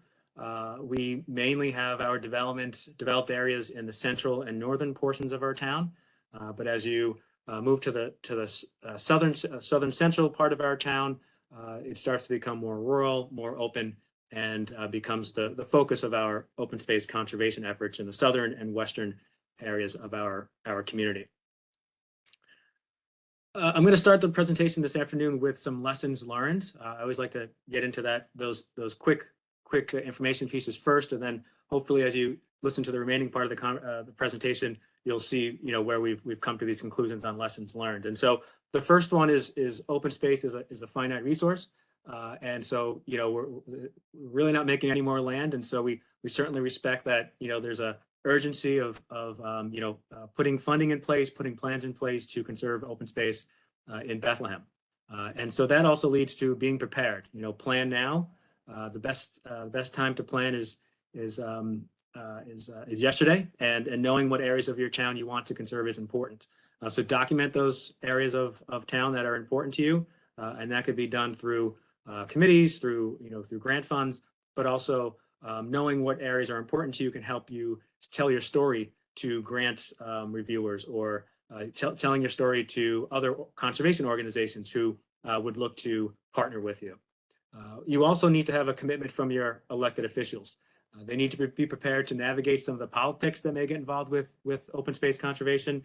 While you may have your documents in hand with your comprehensive plan or open space plan, times change and people change, and having that documentation is good, but you also need elected officials to stay the course and keep pursuing the town's goals, and keep pursuing the town's vision for their community, if open space conservation is amongst those goals. The elected officials are also helpful in continuing the communication with other town departments. In Bethlehem, any of the land that we own and maintain, is maintained by, maybe it's a combination of our Parks Department or our Highway Department, keeping an eye on things, monitoring the property, taking down, fallen dead trees. Management of the land is also needed, and you have several resources at your disposal through your town departments. In Bethlehem, it's our Parks and Highway Department. Leaning on your comptroller to help, sift through any, open space financing options that might be available to you. Using your planning department to facilitate committee discussions and document production to help you plan for your areas in town that are important to you, are also important. And then in Bethlehem, we also use our engineering department as we pursue our conservation easements with property owners. There may be some GPS technology that's needed, surveys that are needed, and our engineering department is involved in that as well. And then applying those municipal resources towards conservation measures is key too. So to have a successful municipal open space program, you really need to be applying open space resources in addition to all those departments that I mentioned. we've had some success in Bethlehem in initially using our planning staff to move along some of our open space initiatives, but they are also, those staff are also, pushed on other, projects in town, whether it's bike ped related, transportation, development reviews. And so we really started to see progress in our open space conservation program through a specific open space coordinator that was hired part-time to be the sole focus of open space conservation in our town. In your community, if you don't have resources to hire an open space coordinator, maybe it's a volunteer position where somebody can start off volunteer and then maybe it leads into a part-time open space position. But we really started to see efforts being achieved and goals being achieved once we had somebody dedicated to open space conservation. And then grassroots support is also critical. Having community groups, advocacy groups continue to provide positive messaging around town, supporting the town board on decisions, encouraging the town board to continue with funding opportunities or pursuing grants applications. Having those grassroots efforts is critical so that when a time is right for when an opportunity arises, you have that advocacy role in place to advance projects. And then finally, staying the course. These things take time. Looking back on Bethlehem's Farms and Forest Conservation Program, I would say it probably started in its infancy with the adoption of our 2005 comprehensive plan. That really started the ball rolling with some committees being started, community conversations happening, and then now where we are today with a program that has funding in place and conservation easement exemption tools in place. So it's taken time. We're close to 20 years now as far as where we've been back to 2005 and where we are today. So it takes time and stay the course is the message for that lesson learned. So our program here is really about landowner options and community benefits. It is staffed through our town planning departments and with the main capacity serving from our open space coordinator. And so Bethlehem, like the other presenters earlier today, talked about, we've gone through our open space planning efforts with our comprehensive plan. We've done some community surveys to really get folks involved and engaged in the community's goal of open space conservation. And so speaking to some of the prior speakers today with the Community Preservation Fund, we attempted to move ahead with a Community Preservation Fund back in 2016. We spoke with our local legislatures, got it passed through the Assembly, and then it was not brought to the Senate. It basically failed at that point. There was a strong real estate lobby that came on when this was put out into the legislature, and we weren't prepared to give it the support that it needed. We didn't have the grassroots efforts in place. We didn't have messaging out there. There weren't any local community groups that would put out mailers in support of this, and the realtor lobby really pushed back strong, and it was never acted upon. So in hindsight, lessons learned. Be prepared. Have the commitment from elected officials. Educate your community, beforehand, and be prepared to put up an opposition to those who are opposing a community preservation fund. For Bethlehem, I think it'll probably be some time before we even think about this again. We have been successful with other conservation measures, and so all has not been lost. But if we were to pursue something like this, it would be some time before we actually pursue this again. And you'll see some of the other tools we're using for our program on the next few slides. So after 2016, as I said, when the Community Preservation Fund was not successful, we started to do a little more community education, and we held a scenic photo survey asking people to go out, take some photos of lands and areas in town that are most important to you. And it really started to stir up a conversation about the importance of preserving lands with willing landowner involvement. That's a strong component of our program, that willing landowners participating in a voluntary program is key to our mission for open space conservation in town. The opinion survey in 2017 and 2018 generated a lot of responses, really keying us into what is important to people. And we've also prepared a open space conservation values maps, sort of a natural resource inventory for our town that really looks at all the natural resource elements in our community. And we've taken those natural resources and evaluated them through what we call our 25 criteria of natural resources, and then taken those parcels and applied those parcels to the natural resource maps, and really identified areas in our town that have the most significant amount of conservation value. So you can see here in this blue map, the dark blue colors here are parcels represent areas that are significant value. And then the areas in light blue are more moderate. All of these are important to us. But when we have potential funding, limitations, and you have multiple properties that might be eligible or interested in conservation, this conservation priority areas map helps us, make some decisions. It's not the final decision maker here, but it's one of the informative tools we use when making decisions. We've also taken it upon ourselves to provide public education through events like today, this webinar. We had some local events in person. About 2 years ago, we were really focused on this and meeting at DEC Five Rivers Environmental Education Center, Indian Ladder Farms, putting on programs for town residents and landowners to learn about the conservation options. Landowners were specifically invited. Calls were made really to get folks in town who may have large properties and might be interested to learn more about the options that are available to them. Now, I believe we had about 100 people in attendance at both programs. So it was very, very well attended and well supported. So moving on from that, we implemented our term conservation easement exemption program, as well as implementing our parkland set aside fund. I can only assume the other speakers today also have parkland set aside funds in place, where anytime there's residential development in your community, you can apply essentially a parkland fee for that new home. In Bethlehem, it's $2,200 for each single family home. And then for other residential types, it's on a scale between $1,300 and $1,600. Those fees come in at the time of building permit, and then we use those funds to either buy additional parkland for the community or invest in new improvements to our existing park. So parkland is one of the components and tools for our open space conservation program, and our term conservation easement is also another tool.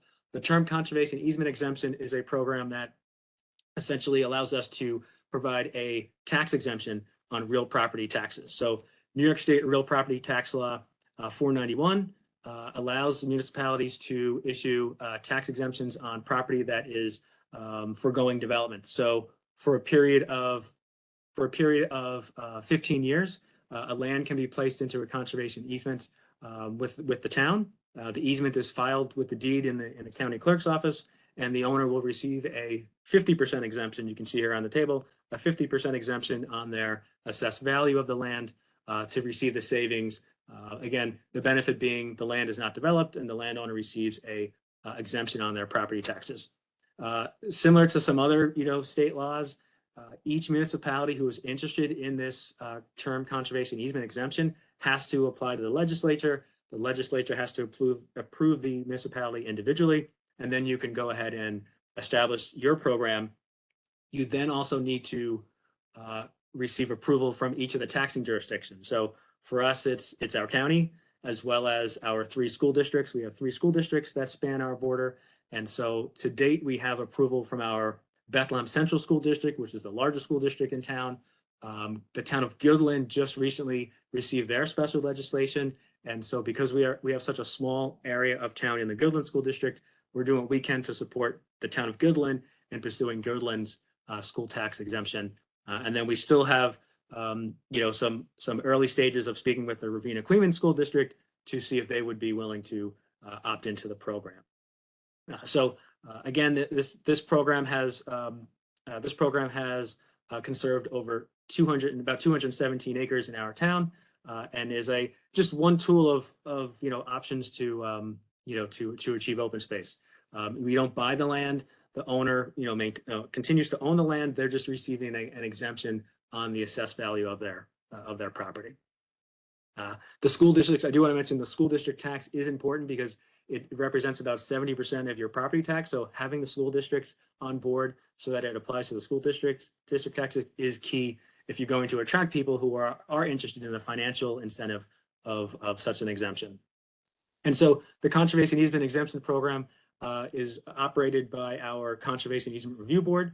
That board reviews applications along with a lot of work from our open space coordinator to review the applications, make a recommendation to the town board, and then the town board will hold a public hearing on the matter and then consider approval after the public hearing. The public hearing gives us an opportunity to promote the program. And so we do send out letters letting folks know that, hey, your neighbor's applying for a conservation easement. Perhaps it inspires someone to apply as well. So using our parkland set-aside fund, we also have purchased recently 68 acres of land in the Delmar area of town to create a 147-acre park, a nature preserve park. The lesson learned here on this purchase was that it did come with a pre-existing lease. So as you get into your land acquisition or land acquisition program and buying land, some lands may be encumbered with other leases or easements. And so know what you're getting into and then try and work with what's there. In this case, we did have to change our town code to allow hunting on town parkland. And so this currently comes with a 10-year lease, and we had to modify our town hunting law to allow pre-existing leases on town land, on town parkland to continue. So with another, I think maybe 5 years or so, this lease will expire and the hunting options will go away. We marked the property area that is allowed for hunting. There's signs up to warn folks that between October and December, hunting is occurring, and it's more, a beware type situation. So we were using the parkland set-aside funds to purchase land. We've partnered with Mohawk Hudson. We've partnered with Scenic Hudson to buy land in a partnership opportunity. The conservation easement exemption has been helpful in conserving land through property tax exemption, but we were missing that funding tool. As I mentioned, in 2016, we were unsuccessful in the community preservation fund, and so we still had that desire to fund open space conservation. And because we know that you need to be ready, you need to be prepared when the landowner is ready to sell. You can't then be looking for your funds. You need to have those funds in place. And so in speaking with our town comptroller, we established a Farms and Forest Fund through which is essentially it's a capital reserve account. The Farms and Forest Fund is used to purchase conservation easements. Landowner retains the property, but the development rights of the property are essentially extinguished, and the owner receives the value of the development rights. They can do what they want with that property. The town can also use the Farms and Forest Fund to purchase land, also use it to leverage state and federal funds, pay other transaction costs. Those who have been involved in open space land acquisition knows there are land appraisals to pay for, title searches and land surveys. So these funds can also be used for all those soft cost type needs. And it helps us to partner with other conservation organizations like Mohawk Hudson and Scenic Hudson and others. And so the Farms and Forest Fund authority is given to all municipalities. You don't need any special legislation for this one, so this is a good one to have. New York State General Municipal Law, Section 6C and 6G permit municipalities to establish capital reserve funds for the purchase of land or rights in land. And so we established our capital reserve fund specifically for the purchase of open space land. We call it our Farms and Forest Fund. And so essentially the way it works is it's funded by a percentage of the surplus in our general fund operating fund at year end. So we hold a 20% fund balance to be in line with our fund balance policy. And then anytime there's a surplus over that 20%, a portion of those funds will go to a general capital reserve account, and then also the Farms and Forest Fund account. So in Bethlehem, if we do tend to see a surplus, it's because we experienced a higher than greater mortgage recording tax year. Maybe we had a better than expected sales tax year, or maybe there was some employment turnover and we didn't fill positions. And so all those unexpected unassigned funds go into this capital reserve account, which then can be split into the Farms and Forest Fund and the general capital reserve account. And so in setting this up in 2019, we looked back, on the previous 5-year period, and we said, well, in the past 5 years, that the account, if we had this created, it would have grown to about $500,000. But to our surprise, in 2021, we saw that there was $2 million put into the fund based on this formula. And opportunity arose at the right time. The Farms and Forest Fund had the $2 million in the account. We had a landowner who was willing to sell 300 acres of their property in an area of town that was seeing growth pressure. This was the historic Heath Farm area at the intersection of Route 9W and Wimple Road. And this owner had about 300 acres available. From the past years, he had looked to develop the property, but had some starts and stops and never really were able to get it going. And so we pursued this with the owner, came to an agreement on the sales price, and moved ahead with using the Farms and Forest Fund and our open space fund for this purchase. Anytime funds being used from a capital reserve account, those capital reserve funds are subject to a referendum. And in this case, there was a contingency in town who was opposed to the town using these funds for open space conservation. And so they forced a referendum in November of that election year. And so with that election, certainly, there was a group supporting the proposal, and there was also a group in opposition to the proposal. And so, as we typically see in election cycles, September, October, a lot of political signs, a lot of social media campaigning going on to the opposition of, farmers say no, vote no to Prop 2.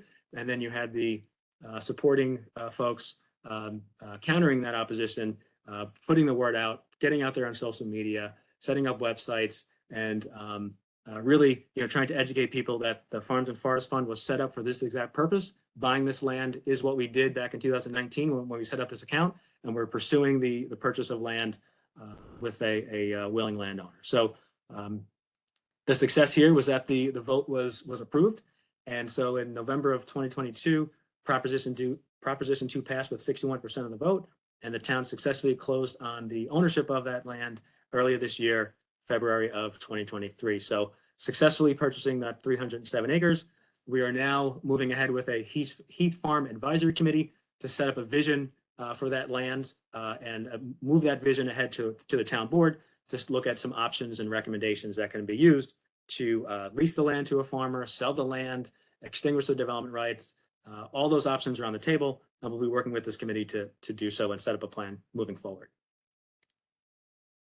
And with that, I see I'm approaching my 20 minutes, so glad to wrap up here and answer questions as they come along. Thanks so much, Rob. That was a wonderful presentation, and it's just a wonderful example of a community that's that tried to pursue the CPF authorization and didn't stop when that didn't come through, right? The community's been able to pursue some really creative alternatives to generating funding for open space conservation. So that actually addresses one of the questions we had come up right before this, which is for communities that have not been able to get that authorization strategies they can. I think the difference here is that with the Farms and Forest Fund, all community members are paying for open space. It's not through the real estate transfer tax where new homeowners are paying for it. Here with the Farms and Forest Fund, it's coming out of the general fund, and all taxpayers are paying for that. Yeah. And I guess maybe on that note, also with the conservation easement program, in that case, it's kind of property owners are getting a tax break, right? So it's also sort of being covered by all taxpayers in the town in a way. Exactly. If there's a loss in the assessed value, other taxpayers are making up for that loss. And so, on thousands of parcels, it's such a minute increase to each property owner's taxes to make up for the loss in assessed value from a open space parcel that's being preserved. I see no reason why Bethlehem and maybe a handful of other communities in the state should have that special legislation for the conservation easement exemption. Just another example of it should be make it allowed for every community should they choose to pursue it. Having to go through a special legislation, Bethlehem had to do it. Our neighboring community, Guildland, just went through it. It doesn't make sense to me, but that's the way it is, and so I would certainly support full approval for any municipality that wants to move ahead with a conservation easement exemption. Mm-hmm. So we had a couple questions in the chat. One was a clarification of whether the Farm and Forest Fund is maxed at $500,000, or that's just for a given year. the So revenue it's going maxed, in? it's maxed at 500,000 for a given year. So the amount of money that can go into that annually is no more than 500,000. Okay, but it can accrue over time more than that. Correct, exactly. So for 2 years, Yeah. over 2 years, you could get $1 million available in there, right? Hmm. And there's a question about you noted that the town had to allow hunting on town parkland for one of those projects and wondering how that affected town insurance rates. Um, it wasn't an issue. So it's not something yeah, I don't think it was an issue because it's not something that was brought to my attention. So we didn't really, I wouldn't say it wasn't an issue. It was not an issue. Okay, yeah. Um,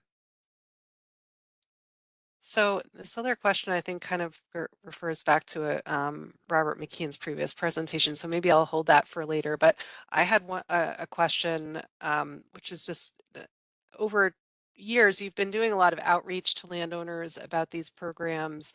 And I'm curious what you found in terms of how property owners are coming to you.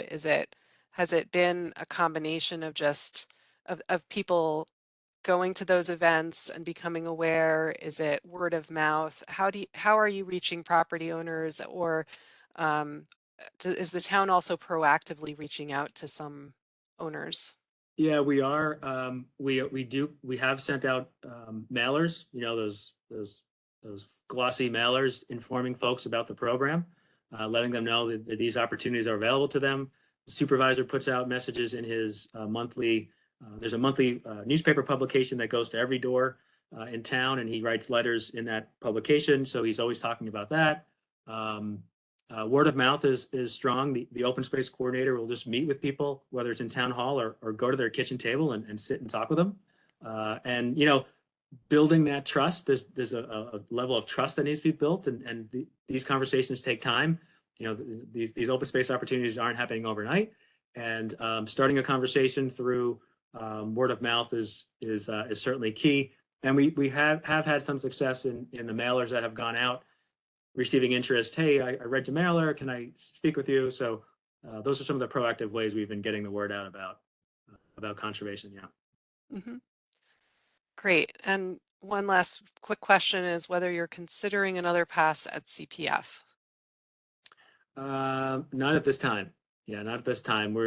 I think we're pursuing we're utilizing our current tools, and at some point maybe, but yeah, there's no energy at this point for pursuing community preservation again. Great, thank you. So I think at this point we can have our next speaker is Julie Noble from the City of Kingston. And Julie, you can put your slides up. Thanks so much, Ingrid. Nice to see you. You too. And we'll have more time for Q&A for both Rob and Julie and any of the previous speakers at 4:15.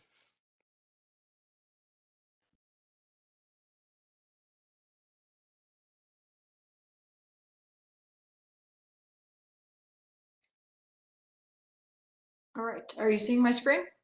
Not yet. Oh. Let's do one of these then.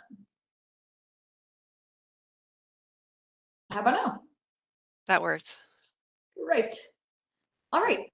So thanks so much for having me. My name is Julie Noble, and I am the Sustainability Coordinator for the City of Kingston. And it's great to see everyone. It's like a reunion to see all the folks that I've been working with on conservation planning up till now. So today I'm going to talk about the preliminary planning that the City of Kingston has gone through that sets the foundation for pursuing finance strategies. So I'm going to kind of get into the nuts and bolts of the planning that we've done and the steps that we've taken to lead us towards financing. First, some perspective of where the City of Kingston is. We are located in Ulster County, an hour south of Albany and 2 hours north of New York City. We're on the Hudson River, and we have a community of 24,000 people. So we are an urban city, but still a small city. And we're only about 3 miles wide, so we're not very large, and we don't have a ton of open space. So this makes it for a very interesting set of conservation plans. And so it's been a really interesting process to go through. We've had a great track record thus far of our climate initiatives, starting back in 2007 when I was hired as the city's first environmental educator. From there, we became a city of plans, not just of sustainability plans, but many others. But some of the ones that have been most poignant for us here in the city are our climate action plan back in 2012, our first climate action plan, then our resiliency plan in 2013. We adopted our natural resources inventory in 2018, and I'll get into details about that. From there, we adopted our open space plan in 2020, and recently our community preservation plan in 2023. And now we're working on advancing our second climate action plan, which we passed just recently. So we've got a lot of different designations and we're working really hard, but we couldn't do it without the support of the state and lots of other partners. So the first step that we started was back in 2011. Just like Rob mentioned previously, this has been a long and iterative process for the city of Kingston, and you know, stay the course is a great recommendation that we also provide. And a key part of this, although I work for the municipality and I'm employed by the city, so I wake up every morning and do this for a living and get paid to do it, I couldn't have done any of this conservation work without the partnership of our Conservation Advisory Council. So every municipality in New York State, by general municipal law, is permitted to have a Conservation Advisory Council. This is an advisory body, and I highly recommend, if your community does not have one, to look into forming a CAC to help to advance sustainability work. And if you do have a CAC, really try to engage them. So this all work, it began in our city, in our Conservation Advisory Council. And frankly, at the time, we thought the CAC would handle all of this without any professional staff. And that ended up not being the case. We needed to seek additional funding and support. So for each of our plans, I'm just going to outline where we got the funding from, how much it costs, and how much work it was, so that folks can have an idea, at least for our community, what kind of commitment you're looking at. Our natural resources inventory was done by a mapping professional, John Mickelson. We got a grant through New York State Department of Environmental Conservation Hudson River Estuary Program. And so that's when I started working with Laura and with Ingrid. And it was for $22,000, not a lot of money. We worked with the CAC, and I also used an intern from SUNY New Paltz who was working in the GIS department. So I said, you know, this is a great opportunity to bring in and offset the funding with internship use. We partnered with the Kingston Land Trust, which is our local land trust, because we knew that we needed to have that relationship. The total project cost was $38,000. So the difference in that ended up being staff time, my time. It took us 685.58 hours. 9 people total worked on it, and we did this over the course of 3.25 years. So a long time. I would say it was a not very efficient process. We could have done it a little bit more efficiently, but either way, it was great, and we ended up with a great natural resources inventory. And in that set of maps, we mapped our land, our canopy cover, our street trees, our corridors, our habitats, our waters, our parkland. So some of our specific parks, we got into more detail on amenities in the parks. We did our soils, all these different things. Some of this data we created new, unique to the city of Kingston, and other data we found publicly available data and cropped it to the city of Kingston. But none of this had existed before for us, so this was of great value. And the fact that we worked with other partners, particularly SUNY New Paltz and others in the CAC, really brought in a lot of workforce development, frankly, as well. So we took the different layers, the recreation layers, the buffers, the historic resources, which was an important part for us, the cultural areas. Since we are a municipality that is urban, we don't have large tracts of land. We don't have huge farms. We don't have all that. So we valued historic spaces, cultural spaces, parkland, and as much as we could forest cover and other, significant habitats. So we layered all those together and we created a composite map, basically a heat map. And again, I'm kind of walking you through the baseline process of how we even get through this conservation planning. So this is the city of Kingston. The darker areas mean there are a lot of values overlapped together. You can see that the concentrated area in the center is gray, which means there's not a lot of natural resource value, but that's how a city should be. Concentrated urban spaces, infill development, and then using the periphery as your preservation of open space. So land conservation in the core, and development in the core and conservation on the fringes. So that's what we started to see with our NRI. From there, though, we needed to create a plan. So we sought additional funding. And the key here was that I sought additional funding from the same funding source, DEC Hudson River Estuary Program Local Stewardship Planning Grant, this time for $24,500, so a little bit more. It was a partnership with myself and the Conservation Advisory Council, and we brought on a planning and design firm, Behan Planning and Design. That total project, we overlapped. So I still had my consultant for my NRI was still in contract with the city, and I brought on the open space contract consultant so that they could transfer the information from one to another. And that total project cost us $35,000. It took us 451.7 hours of staff and volunteer time. 14 of us put that project together, and we did it over the course of 2 years. Again, there was some overlap. So the point of our open space plan was to take that objective data, so the objective layers, this is where the trees are, this is where the water is, this is what the soil is, and create a subjective set of values for how to preserve that land. So from that sort of composite heat map that we had created with the NRI, we created an open space vision map. Again, we don't have huge tracts of open space. So we focus on things like urban and community gardens, additional public access on our waterfront. So we are surrounded by water. We have the Esopus, the Rondout, and the Hudson River surrounding our city. And frankly, pretty minimal amount of actual public space, public access. So we prioritize that. We don't have large tracts of forest land. So we made goals for 1,000 new trees being planted in the next 10 years. And we created corridors or zones where we wanted to permanently protect contiguous acreage. And it was important to us to also look at the communities next to ours to understand that we knew that these habitats would overlap beyond our boundaries. And so it was important for us to value those spaces, not only on the periphery of our city, but that would connect to other spaces in other communities. Adding a neighborhood park. These are things that we valued in our urban open space plan. And creating partnerships. We knew that we needed to partner with landowners, with a local land trust, and we've been working with Scenic Hudson, who's been a huge partner, our YMCA and our Farm Hub and Riverkeeper. So all different partners that have their hands in understanding and connecting to the land and how we could continue to do that here in the city.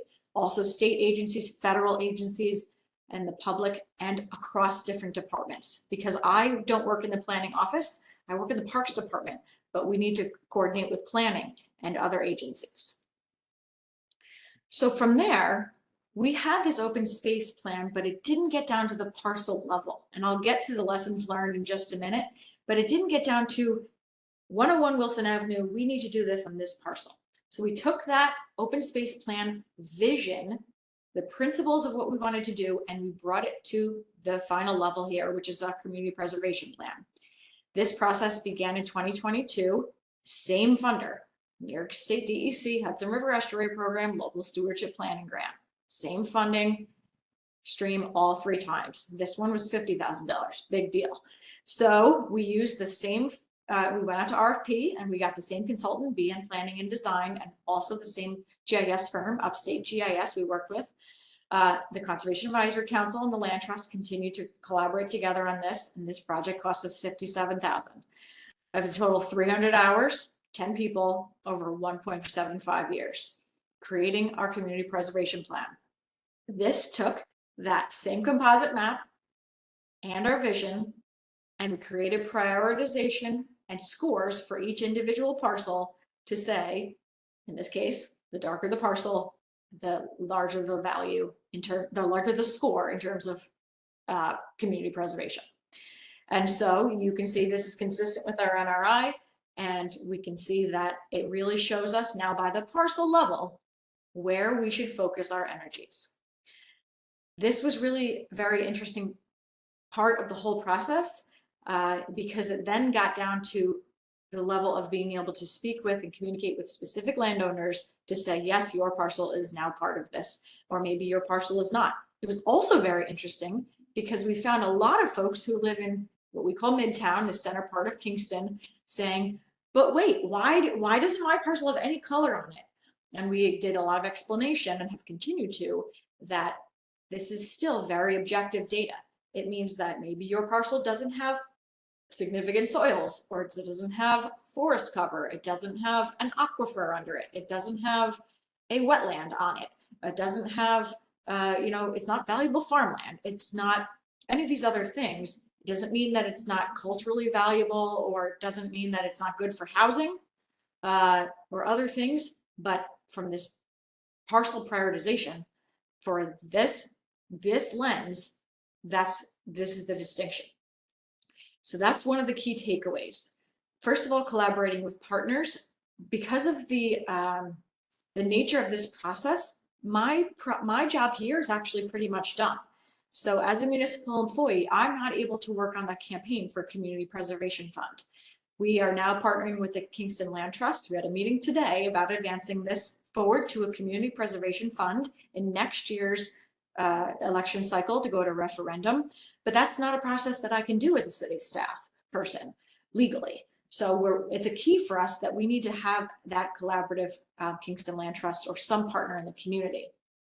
What was really important also to us was to clearly articulate our goals, the intent and the scope and manage expectations of the community and our common council, our approval authorization board, and be clear about what the plans are and what they aren't. So when we came out with our open space plan, for instance, there were these big tracts of land that said, we should preserve 50 acres within this space. And suddenly we had landowners who were all up in arms. Wait a second, you're saying you're taking away my land. And we had to do a lot of discussion about, this is a general principle, this is the space, we're going to be working with you. And as we got to the parcel level, of course, this whole thing is contingent on willing landowners, as has been stated before. And as I mentioned, managing expectations of what the community preservation plan can and cannot do. In the city of Kingston, as in this urban area, one of the big concerns that we have at the top of our list all the time is housing. And so folks at first were seeing this and saying, I can't believe you're taking away all this land. We should be preserving this for housing. You're going to raise all this money through a fund. You should be spending this on housing. Why are you spending this on conservation and not on paving the roads? So it was really important for us to articulate what a community preservation plan can do and what it cannot. It cannot fund housing. It cannot fund infrastructure improvements on roads. And so it cannot fund new sewer systems. We need all those things in the city. We do, but this fund cannot fund those things. It is a dedicated pot of money with specifically prescriptive uses. And so that was something we needed to articulate very early on. As was mentioned before, understanding your local plans, our zoning code was overhauled during this entire process. So we were juggling with that process and actually were able to align that together. And we identified those champions early. And the last thing I want to mention is deciding early if you're doing this planning is who's going to work on it, whether you're working on it with staff or volunteers or with a consultant or any combination of those things. As you see, the grants that I pursued early on were very, very low value, and we did what we could with it, but it meant that I needed to put in an incredible amount of my time and of volunteer time. So be very mindful that that programs and projects, even if you are a 3-mile square space with 24,000 people in the city of Kingston that is urban, it still takes a long time. So manage your time. And so this is where we are going next. We have our 3 plans. We are going to be moving forward, as I said, in collaboration with the Kingston Land Trust, who will be advancing to Community Preservation Fund, looking like that next year. We're working closely with Scenic Hudson, the Nature Conservancy, Trust for Public Land, and the Land Trust, and all the other partners that I mentioned to help us to move this forward. And should we be able to pass the Community Preservation Fund next year, I believe we will be the first city, certainly in the Hudson Valley, to be doing so. So I'm happy to take any questions, and certainly if anyone wants to follow up with anything that's not conservation land related, just a little plug. I also manage our organics program and community choice aggregation and all of our energy programs here in the city, and recycling and environmental education and lots of other things. And that all ties in together. So thank you all very much. Thanks so much, Julie. That was wonderful. And it's exciting to see how far you've come and understand the trajectory. So if folks have questions, please enter them using the Q&A function. One question I had just to start off, I was curious. I'm just gonna, yeah, sorry, I just want to make sure Julie stopped sharing her screen. I was curious, from your experience having done the open space plan and the community preservation plan pretty close to each other on the heels, whether you see opportunity for other communities that might be thinking about moving forward, not sure, like, which plan should I be doing? Do you think there's even opportunity to integrate those two? Like, could there have been a single process, and might that be an option too? Yeah, it's a great question. Considering that I've been working on this since 2011, any way that anyone can consolidate this into fewer plans, the better. I know that Laura and Ingrid have been working with us for a long time on this. But you have to start with the foundation, which is the natural resources inventory. You need to have the data layers. So you have to have that. And again, we were very ambitious in the beginning. We said, we all have GIS skills. We can do this internally, and we'll just do it on our own. We're not working on something else, and that doesn't happen, right? There's no not working on something else. So you need to do that. I would say though that if I had to do this again, and it was great working with all the consultants I worked with, I would have done it in one step. One consultant, which would have done the NRI and some sort of combination open space plan and community preservation plan all together, or maybe even cut out the open space plan altogether in the middle and just do it all as one big thing. We did not do that, but that's what I would do. I don't know what that would look like, but yeah, we've had communities do it through grant funded projects, have the NRI followed by the open space plan. I do want to say, like, an open space plan is broader than a CPF, and it identifies a lot of different types of strategies to protect open space. So I think there's value in that. CPF the community preservation plans tend to be very focused on parcel level conservation priorities. But I think if you're going to, be Bethlehem's open space plan, for example, is an example of one that also has those parcel level priorities, and we see a wide spectrum of what these plans end up looking like. So I think it is something to keep in mind for communities who are just starting out, that you could probably achieve both of these in one plan. Yeah, I will say, and again, to be mindful of the process of getting to the parcel level versus getting to the principle of like the vision level, because the parcel level gets real personal really fast with landowners. So you really need to manage your communications on that. Yeah, definitely. On that note, I'd love to open it back up to any of the prior panelists as well. as to how that came up in your planning processes, whether you received pushback when you were doing parcel level prioritization, and how you try to minimize that potential um, um, feelings from landowners that their properties were being singled out. We didn't have that much pushback from parcel landowners. Maybe a few, but not that many. Of course, we're not a city, so we're not designed for development in many places. So we didn't have that same experience, but certainly, Julie, any efficiency in doing things at the same time, makes sense. Yeah. Ingrid, Bethlehem, we think we initially started without the parcels and we're still at that level getting landowner pushback because you could tell areas of the town based on roads. And so we made the decision, why not just use the parcels so we're clear, you know, people know, what we're talking about and we're not, um, pretending that it's not a parcel, a parcel type approach. The one thing we did on those maps was we did put disclaimers on those maps that say, being on this map does not preclude you from any development. There's no restrictions, because the fear that we were hearing was, well, once my parcel is on a map, now Right. somebody's going to take it and use it for something else that it wasn't intended for. And so we Right. were clear in putting disclaimers on those maps that these are not to be used for restricting development, restricting, some other efforts. Yeah, we did the same thing. And, it's also important to be clear when you're sharing this information.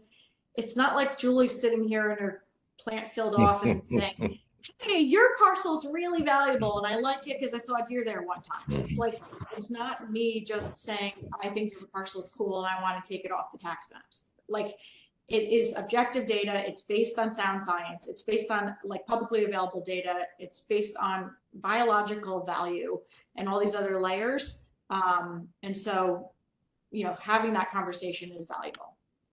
Right, and I think Rob emphasizes the important part is you're just eligible for a program if your parcel's on there, and it's important to message that CPF funds can't be used for a condemnation proceeding, so that people understand these are willing sellers. I think for New Paltz, because we already had so many plans, the parcels, almost every parcel had already been identified for one plan or another anyway. So I think people were already kind of aware of that. Um, it's hard to say, but it was also during COVID. So who knows, how involved people were. But I'd like to think it was because we've been working on so many of these things. And like you said, it's based on data that's already out there and available. Like, well, they already know they have, wetlands or which aquifer they're in or something like that. Or maybe they didn't, now they do, and I think that hopefully was helpful. Well, I imagine, Neil, as I was teasing you earlier, 1,572 parcels. So it'd be hard for anybody to feel singled out if there's 1,572 of them. That's true. Yeah, exactly. Well, you're right. That's probably another aspect of it. We didn't identify, say, just one area of town where, well, that's where we're going to preserve all the land. Most of the parcels in town have some sort of value. Right.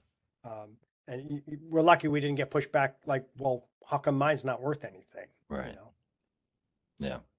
Mm-hmm. Christine, are there any questions you'd like to follow up on from chat or Q&A?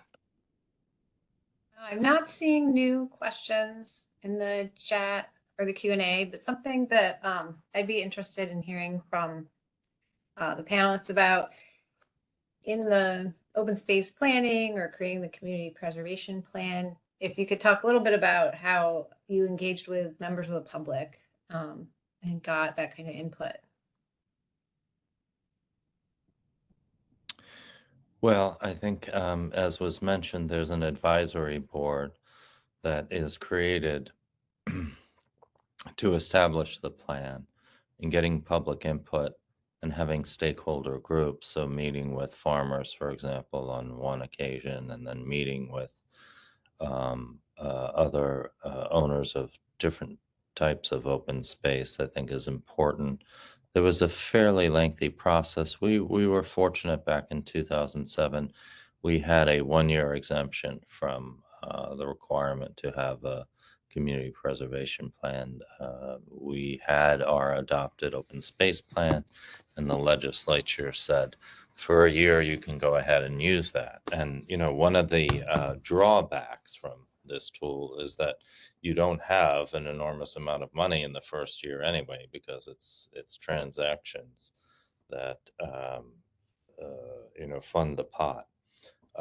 But slow and steady, I think was mentioned earlier, and over the 16 years now that we've had this, we've raised over $6 million and leveraged it almost 4 to 1, and have been able to accomplish that. But as far as stakeholder groups, yeah, take your time, make sure that everybody feels they've had an opportunity to weigh in on and see draft maps and so on and so forth. Yeah. Yeah, I think we were also building on other plans, and we had groups because of the bonding. But it's really, I think it's important to have a group of committed volunteers who do the outreach. So it's not just the town, you know, elected officials telling people what they should or shouldn't do. It's their community members and their friends and family members. And I think it helps a lot. That is really what helps with the buy-in, is that there's a group of people, and you know, we were lucky to have that here in New Paltz. Very good volunteers that I think did a lot, the outreach and selling it to their friends and neighbors and family members. Yeah, we had the same. We had a project advisory committee for each of our projects. And it was also key for us to have our some of our aldermen on our project advisory committee so they could connect with their constituents as well. And so we had large project advisory committees that would help to kind of reach out into the community. But we also set up public engagement web pages or websites for each of our plans. So we did surveys, we did polling, we posted all of our, you know, presentations, live Q&A on those kind of websites. And so we were able to kind of reach out. We wanted to do like a statistically relevant survey, which is really challenging to gather that kind of information. But we did the best we could, and, you know, went to public places and did outreach, and then had remote things. So we worked through COVID also, and did a variety of things with the community. In Bethlehem, we did all those same approaches, but I just want to highlight, I think we probably did one of the items a little bit backwards. We actually started our conservation easement exemption program before we had the conservation criteria and the natural resource mapping in place. And it actually served, and in hindsight, served to our benefit, because when we put the maps together, we were able to say to the public, we need these maps because we have this tool in place. And in order to evaluate an application where somebody is looking for a tax exemption, we need to know if this land is valuable to us. So having the tool in place really gave us an opportunity to message the need for the conservation maps in a certain way that I think helps receive the support from the community, and even some of the large landowners that typically in Bethlehem are opposed to any town, you know, type of municipal government, you know, open space options. Thank you all. There's another question from Wendy asking whether others did surveys and whether they were important or necessary. So Julie, you touched on doing a community survey. Yeah, just to follow up on our survey. Surveys can be useful, and depending on how you design it, it could be extremely not useful. So for instance, if you put out a survey that says, you know, which of these are important to you? Open space, preservation of habitats, preservation of wetlands, preservation of fill in the blank, and people give a 5 out of 5 to all of them, that has no utility to you whatsoever, in my opinion. So we had to figure out, you know, ranking and how do we gather this information that's actually going to give us any utility whatsoever. So one of the things that we did do is more like, this is all the objective data we have. Is there anything that's missing that's valuable to you as a community person, from the community? Maybe a view shed, maybe a view of something, or a view to us. Is there some historic parcel that is not already on the register that is valuable to us culturally that we should be adding into because we did find that although we had hundreds of people respond to our surveys, which was actually very statistically relevant for Kingston in terms of surveys, a lot of it was everything is valuable, which doesn't really help. Well, I mean, we didn't do a statistical survey in New Paltz, but we did do, semi-formal, informal survey. And I think it helped kind of get some momentum with the volunteers, but it also, when you were talking to people, it let you say that, well, we've done a survey, and it lets you say that, this isn't just something that the town board wants to do, or that elected officials want to do, or maybe just the conservation board. You say, look, we've tried to see, does the public support this? And yeah, I think you have to ask the right questions, but it does help you kind of with messaging, saying, and with just like letting people know that we're going to be doing this thing as well. Years ago, when we were embarking upon the campaign for CPF, we did conduct a poll with messaging, both positive and negative messaging, by the way, to see what would resonate with voters. And it was very interesting to see the results of that. Drinking water was actually the number one favored reason to, institute a CPF plan. I think that was pretty high with us as well. Yeah. Apparently people like to drink clean water. I don't know what that's all about, but so yeah, there's different methodologies, but I think Julie's right. I mean, you have to be careful where you're sourcing your input from. If it's just solely folks who are online, or within some sort of population group, you may get skewed results. Well, we are nearing 4:30, so I think we're going to wrap this up here. And I just want to once again thank each of our speakers, Supervisor Neil Botez, Supervisor Robert McKeon, Rob Leslie, and Julie Noble for taking the time to present and share your community's experiences with conservation planning and financing. It's just so valuable to have successful models to work from and knowledgeable leaders willing to share what you've learned along the way. So we really appreciate your time. And thank you to all the listeners who've been joining us. As a reminder, you'll be invited to fill out an evaluation when you close out of the webinar. So please take a moment to provide us your feedback. And for those of you seeking municipal training credit, you'll receive an automated confirmation of attendance from WebEx after the program. And note that we'll be following up by email in the next week or so or two to share the recording, the presentations, and links from the chat. So thank you again for joining us this afternoon, and we hope you enjoyed the program. Have a great rest of your day. Thank you. Thanks, everyone.